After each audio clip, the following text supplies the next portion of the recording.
Salut Internet. Une petite vidéo là sur le journal de bord d'un d'un demandeur d'emploi. Je ne sais plus si on appelle ça comme ça. D'après Bernard Friot, non. On nous appelle plus les demandeurs d'emploi. Maintenant, on nous appelle les je sais pas quoi, les sans emploi, les sans situation d'emploi, les sans faction. Je sais pas comment on nous appelle. Bon, enfin bref. Là, je viens d'aller sur ma boîte mail pour voir si j'avais des messages de Pôle emploi ou d'un autre organisme. Et non, la réponse est non. Donc maintenant, je vais faire ma petite, je sais pas comment appeler ça, ce que je fais quotidiennement, quoi. Donc là, je vais aller sur Accueil emploi et aller sur le site de Pôle emploi. Voilà, donc il faut que je clique tous les jours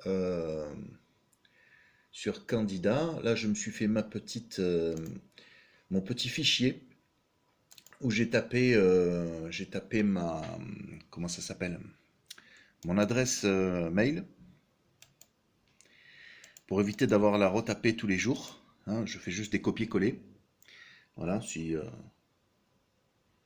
normalement, si vous êtes inscrit à Pôle emploi,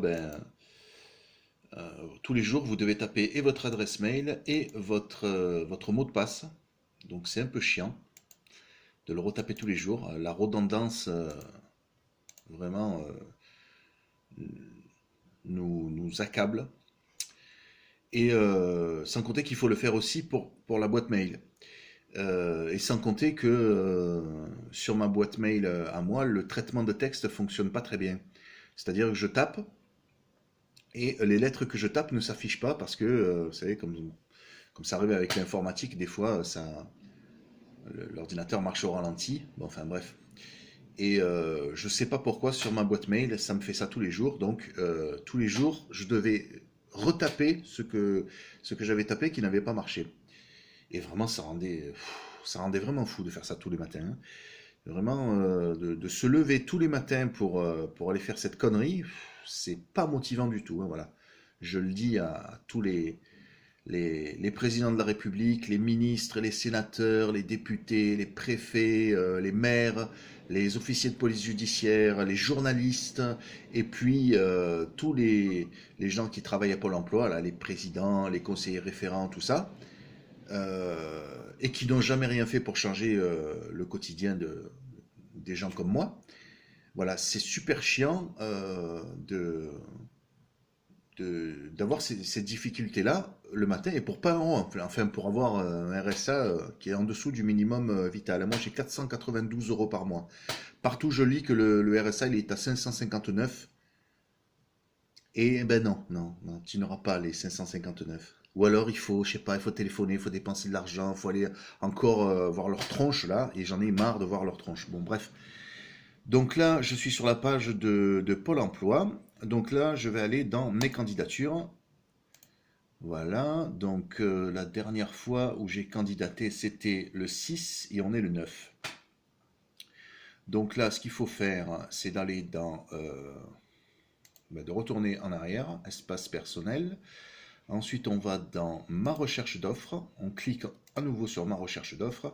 Là, on tape l'intitulé, on arrive sur une page et il faut taper le métier, compétences, mots-clés, numéro d'offre. Bon, voilà, donc moi, je tape dans... je n'ai pas à vous dire dans quoi je recherche, hein, ça me regarde. Ensuite, on tape la localisation. Donc moi, je suis à Marseille. Voilà, l'arrondissement, évidemment, hein, tu ne vas pas chercher dans la ville d'à côté ou dans le pays d'à côté, hein, tant qu'à faire, hein, tu cherches à travailler le plus près de chez toi. Tu dépenseras moins d'argent en essence et tu pollueras moins. Ouais, voilà. Ensuite, je clique sur CDI, hein, au cas où j'ai un contrôle, que voilà. Et là, je cherche de préférence des offres de Pôle emploi. Parce que les offres, comme par exemple celle-là, là, je vois une offre là qui... on va cliquer dessus. Voilà. Ok, voilà. directement sur le site du partenaire. Donc là, il faut faire un truc, il faut aller postuler sur le site du partenaire. Et si jamais on vous demande des justificatifs, eh bien, vous n'en avez pas. Vous n'en avez pas parce que le site du partenaire ne va pas vous délivrer un papier comme quoi vous avez bien postulé, ou alors, je ne sais pas, il faut faire des captures d'écran, ou enfin, tout un bins, quoi, qui est vraiment très compliqué, et juste pour non pas pour trouver un emploi, mais pour prouver que vous êtes bien en recherche d'emploi et que vous n'êtes pas un de ces fraudeurs ou je sais pas quoi qui profitent de bon enfin qui profitent. Donc de préférence, on va chercher dans les annonces que propose Pôle Emploi, et de préférence une dans laquelle on n'a pas déjà postulé. Donc là, c'est un petit peu chiant parce que j'ai pas pensé ma sélection d'offres. Je vais voir si je vais sur ma sélection d'offres.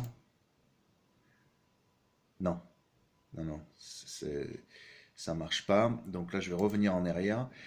Donc là, pour savoir quelles sont les candidatures que j'ai déjà faites, il fallait que je pense à l'avance à noter le numéro d'offre. Parce que là, je ne les ai pas en tête. J'ai pas que ça à foutre de mémoriser des numéros d'offres. Vous voyez ce que je veux dire?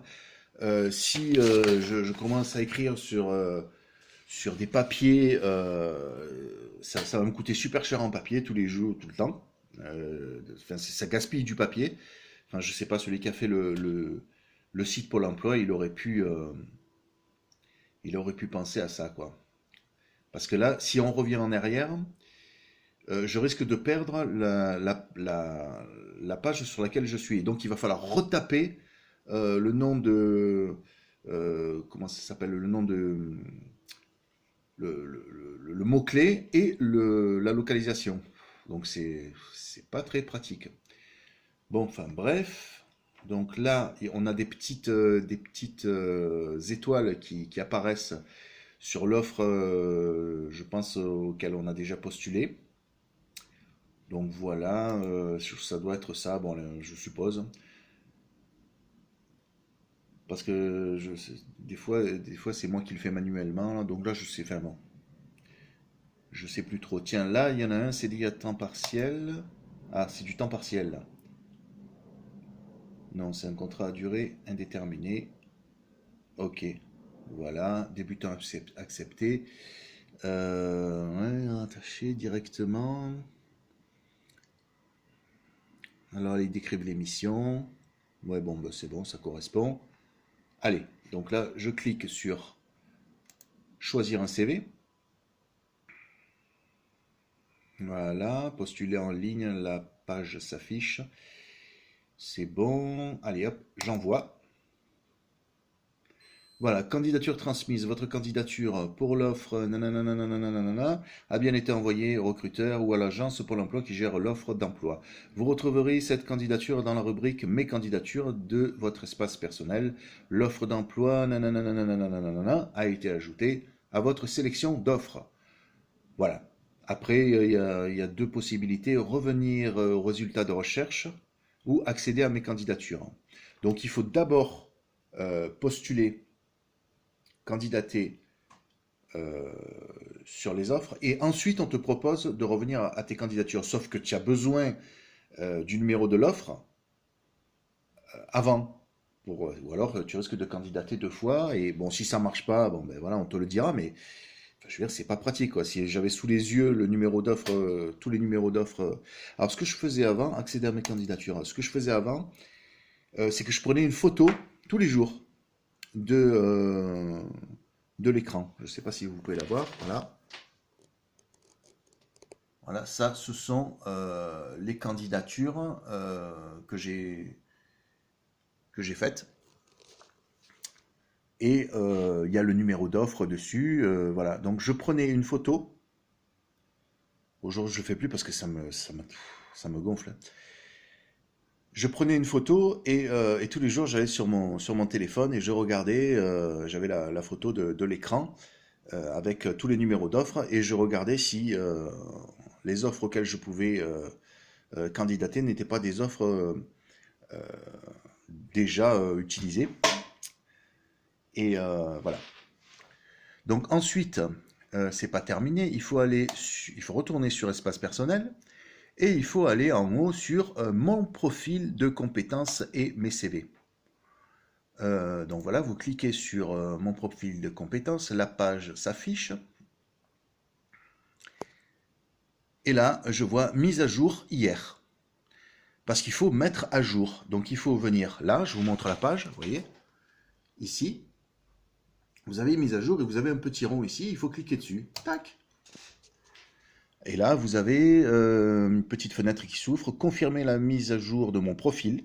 C'est le profil qu'il faut mettre à jour. Sa mise à jour est un critère important pour les recruteurs. Pensez à l'actualiser en cliquant sur mettre à jour.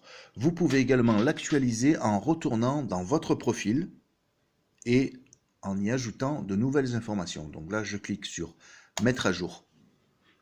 Parce que ça ne se fait pas automatiquement. Je ne sais pas qui ont fait le site. Tout le monde dit oui, le site de Pôle emploi, il est génial.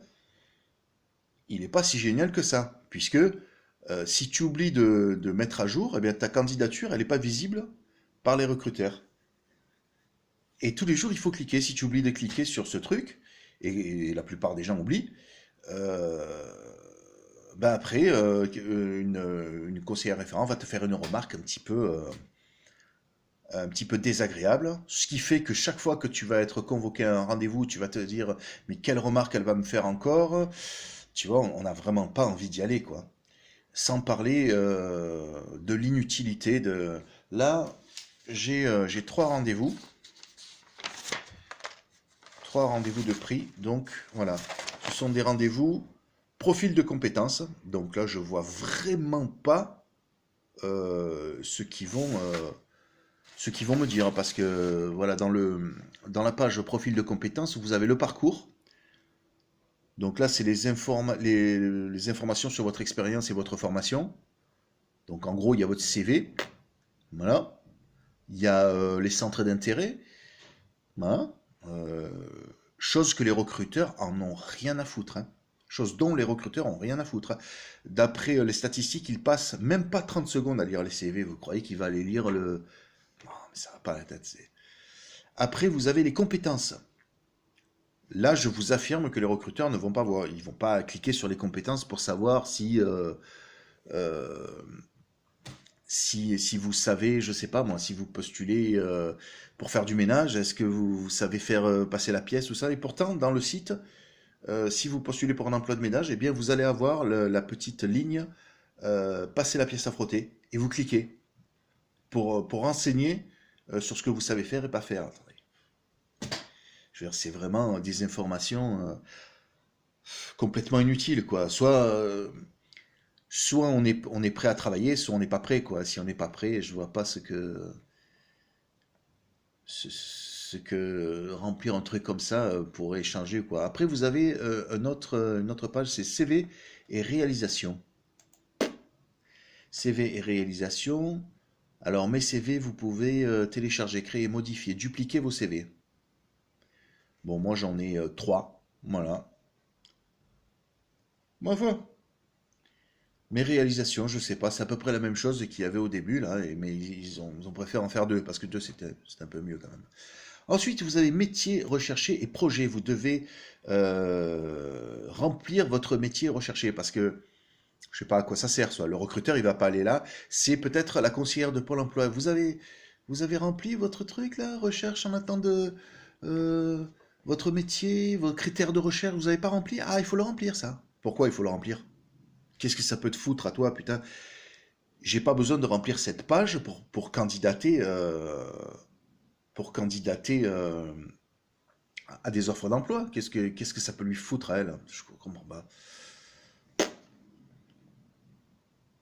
Mes projets d'évaluation professionnelle, mon projet de création de reprise ou de franchise d'une entreprise. Ils nous prennent pour des Bernard Tapie, mais franchement, n'importe quoi. Bon, après, il y a la dernière case qui s'appelle ce que je montre. Alors, ce que je montre, vous gérez ici la visibilité de votre profil, c'est-à-dire ce que voient les recruteurs. Comment faire? Comment faire quoi? Créez au moins une carte de visite. Cette carte a pour objectif de vous présenter de manière synthétique et de donner envie aux recruteurs de découvrir votre profil. Putain, arrêtez de nous prendre pour des cons. Les recruteurs, ils ont pas que ça à foutre d'avoir envie de regarder notre profil, bordel. Ils vont pas regarder notre profil. Je sais même pas s'ils passent du temps à, à regarder nos CV. D'accord? Ils vont mettre une offre d'emploi s'ils cherchaient quelqu'un, et en général, ils passent pas par Pôle emploi, c'est pas vrai.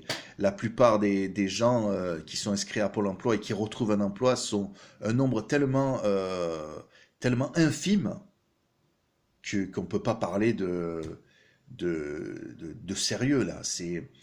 Je ne comprends pas qu'on donne 3 milliards d'euros par an à ces gens pour qu'ils s'occupent de ceux qui n'ont pas d'emploi. Ils sont en CDI. Je sais qu'ils disent oui, c'est dur d'avoir un CDI, mais il y en a qui sont en CDI, quoi. C'est-à-dire que ceux qui ont un contrat indéterminé à Pôle emploi ou dans une autre agence de recrutement, hein, il n'y a pas que Pôle emploi, hein, mais ceux qui ont un CDI, ils vont bosser comme ils le font jusqu'à la retraite, hein. C'est-à-dire qu'ils n'ont aucune intention de nous trouver du travail. Hein, parce que si on revenait à un plein emploi, si on avait tous du travail, et bien évidemment qu'on ne serait pas en recherche d'emploi. Et si on n'était pas en recherche d'emploi, on ne serait pas inscrit à Pôle emploi. Et si on n'est pas inscrit à Pôle emploi, celui qui est en CDI, qu'est-ce qu'il fait? Il se tourne les pouces jusqu'à la retraite? Ma foi, bon voilà. Donc, vous comprenez mieux la mise à jour. Voilà, il faut cliquer pour être visible pour ça, pour ce que je viens de dire. Voilà. Donc, voilà ce que je dois faire tous les matins. Tous les matins, je dois penser à cette connerie-là. Si c'est pas pour nous empêcher de réfléchir qu'on nous dit de faire ça, c'est pourquoi. Après, pour nous empêcher de réfléchir, il y a aussi euh, ceci. Voilà. Kill Elki de Bertrand Elki Gropelier, le champion du monde de poker. Voilà. Donc peut-être que tu vas forcément, si tu es dans ma situation, en arriver au fait que tu peux pas compter sur Pôle emploi, tu peux pas compter sur le gouvernement, tu peux compter sur personne. Tu vas rester euh, au RSA, donc un revenu, je le répète, qui est en dessous du minimum vital, et la seule façon de t'en sortir, c'est soit d'accepter des contrats d'esclaves, à Quick ou à McDo, enfin un truc qui va te tuer, hein, parce que moi j'ai déjà travaillé, c'est dur, hein, tu travailles toute la journée debout, tu soulèves des trucs, tu peux pas faire ça toute la vie, c'est pas possible. Il y a des métiers comme ça, comme jardinier ou homme ou femme de ménage. Attends, c'est trop dur, le corps, c'est comme un sportif, tu vois. Tu peux pas lui demander de faire du sport tous les jours, sinon il va se faire des claquages de tous les côtés. Là, c'est pareil, quoi. Donc, soit tu acceptes des contrats que tu peux pas accepter, en fait, soit, je sais pas, bah, tu vas mendier, ou tu deviens voyou, donc moi, je pose la question, c'est quoi ce gouvernement qui cherche à détruire le peuple français, quoi? Qu'est-ce qu'ils font pour nous? Parce qu'il est clair que si on les a élus, c'est pour qu'ils apportent à la population ce dont elle a besoin, et pas pour nous violer sans vaseline. Ça, c'est clair. Mais apparemment, ils comprennent pas, quoi.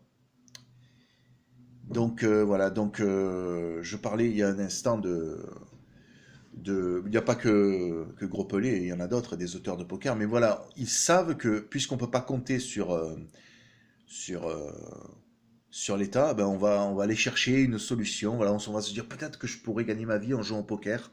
Donc on achète des livres et on essaye de gagner en sachant très bien que c'est tellement dur qu'on n'y arrivera jamais. Mais voilà, voilà la situation de, de certains d'entre, enfin de beaucoup d'entre nous. Et tous ceux qui ne sont pas sans abri ou bénéficiaires d'un RSA en dessous du minimum vital ou dans les situations des quartiers défavorisés, la victime de marchands de sommeil ou de trafiquants de drogue, ou inscrits à Pôle emploi et voilà, qui doivent aller tout le temps voir des, euh, des conseillères là, qui te demandent d'assister à des ateliers de profil de compétences, d'outillage de ta candidature, de boostage d'entretien d'embauche. Donc tu es obligé tout le temps d'aller voir ces gens qui te prennent pour des cons, hein. Tu t'assois dans un bureau et ils te racontent, oui, oui, vous faites ça et après vous avez du travail. Et c'est pas vrai.